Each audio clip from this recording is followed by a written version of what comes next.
नमस्कार। आज हम जानेंगे 61वें श्लोक का अर्थ। इस प्रकार इंद्रिय संयम की आवश्यकता का प्रतिपादन करके अब भगवान साधक का कर्तव्य बतलाते हुए पुनः इंद्रिय संयम को स्थितप्रज्ञ अवस्था का हेतु बतलाते हैं। श्लोक 61। तानि सर्वाणि संयम्य युक्त आसीत मत्परः वशे हि यस्य इंद्रियाणि तस्य प्रज्ञा प्रतिष्ठिता। श्लोक का अर्थ, इसलिए साधक को चाहिए कि वह उन संपूर्ण इंद्रियों को वश में करके समाहित चित्त हुआ मेरे परायण होकर ध्यान में बैठे, क्योंकि जिस पुरुष की इंद्रियां वश में होती है उसी की बुद्धि स्थिर हो जाती है। समस्त इंद्रियों को वश में करने की आवश्यकता दिखलाने के लिए सर्वाणि विशेषण दिया गया है, क्योंकि वश में न की हुई एक इंद्रिय भी मनुष्य के मन बुद्धि को विचलित करके साधन में विघ्न उपस्थित कर देती है। अतएव परमात्मा की प्राप्ति चाहने वाले पुरुष को संपूर्ण इंद्रियों को ही भली भांति वश में करना चाहिए। इंद्रियों का संयम हो जाने पर भी यदि मन वश में नहीं होता तो मन के द्वारा विषय चिंतन होकर साधक का पतन हो जाता है और मन बुद्धि के लिए परमात्मा का आधार न रहने से वे स्थिर नहीं रह सकते।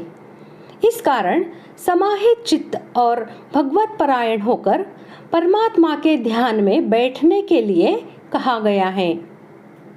इस प्रकार मन और इंद्रियों को वश में करके परमात्मा के ध्यान में लगे हुए मनुष्य की बुद्धि स्थिर हो जाती है और उसको शीघ्र ही परमात्मा की प्राप्ति हो जाती है। जो बलपूर्वक मन का हरण करने वाली इंद्रियां हैं, उन सबको वश में करके अर्थात सजगता पूर्वक उनको कभी भी विषयों में विचलित न होने देकर स्वयं मेरे परायण हो जाए। तात्पर्य यह हुआ कि जब साधक इंद्रियों को वश में करता है तब उसमें अपने बल का अभिमान रहता है कि मैंने इंद्रियों को अपने वश में किया है।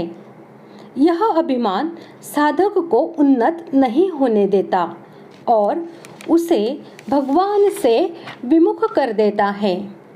अतः साधक इंद्रियों का संयमन करने में कभी अपने बल का अभिमान न करे, उसमें अपने उद्योग को कारण न माने, प्रत्युत केवल भगवत कृपा को ही कारण माने कि मुझे इंद्रियों के संयमन में जो सफलता मिली है वह केवल भगवान की कृपा से ही मिली है। इस प्रकार केवल भगवान के परायण होने से उसका साधन सिद्ध हो जाता है। यहाँ मत्परः कहने का मतलब है कि मानव शरीर का मिलना, साधन में रुचि होना, साधन में लगना, साधन का सिद्ध होना, ये सभी भगवान की कृपा पर ही निर्भर है। परंतु अभिमान के कारण मनुष्य का इस तरफ ध्यान कम जाता है। कर्मयोगी में तो कर्म करने के ही प्रधानता रहती है और उसमें वह अपना ही पुरुषार्थ मानता रहता है। अतः भगवान विशेष कृपा करके कर्मयोगी साधक के लिए भी अपने परायण होने की बात कह रहे हैं।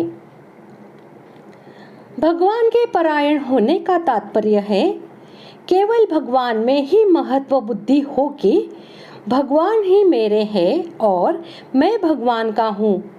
संसार मेरा नहीं है और मैं संसार का नहीं हूँ, कारण कि भगवान ही हरदम मेरे साथ रहते हैं, संसार मेरे साथ रहता ही नहीं। इस प्रकार साधक का मैंपन केवल भगवान में ही लगा रहे।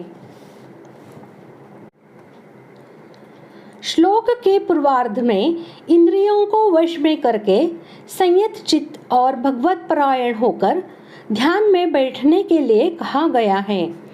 उसी कथन के हेतु रूप से इस उत्तरार्ध का प्रयोग हुआ है। अतः इसका यह भाव समझना चाहिए कि ममता, आसक्ति और कामना का सर्वथा त्याग करके मन और इंद्रियों को संयमित कर बुद्धि को परमात्मा के स्वरूप में स्थिर करना चाहिए, क्योंकि जिसके मन सहित इंद्रियां वश में की हुई होती है उसी साधक की बुद्धि स्थिर होती है। जिसके मन सहित इंद्रियां वश में नहीं है उसी की बुद्धि स्थिर नहीं रह सकती। अतः मन और इंद्रियों को वश में करना साधक के लिए परम आवश्यक है। इस प्रकार आज हमने 61वें श्लोक का अर्थ जान लिया है। अगले भाग में जानते हैं 62वें श्लोक का अर्थ। धन्यवाद।